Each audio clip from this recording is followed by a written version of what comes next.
Assalomu alaykum, hurmatli asalarichilar. Hozirgi kundagi har bitta asalarichining oldidagi eng katta muammolardan bittasi, muammo demasa ham bo'ladi. Asosiy o'ylantiradigan ishlardan bittasi bu oilalarga matkani qabul qildirish deb o'ylayman. Bizni ham mana shu oilamizda onasi yaxshi emas edi. 2 kun oldin onasi o'ldirib qo'yilgandi. Mana bugun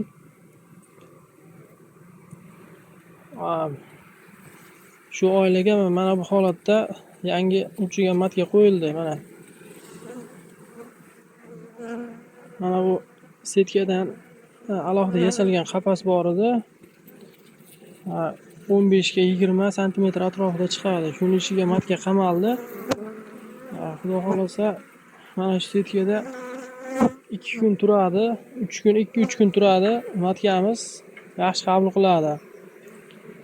Onani uchiga, ayniqsa uchiga onalarni qabul qildirishda eng zo'r usul deb shuni bilaman.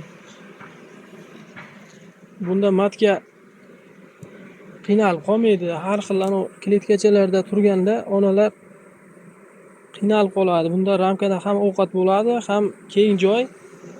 Arilar talab qo'ymaydi. 3 kunda bu ona o'zidan onalik moddasini chiqarib, ishlarlar butun oilaga tarqatib bo'ladi. Bu moddani onani 100% qabul qiladi. Ona sifatli bo'lsa bo'ldi. Bir tarafini hisobga olish kerak. Agar ona sifatli bo'lmasa, har qanday holatda ham qabul qilmaydi.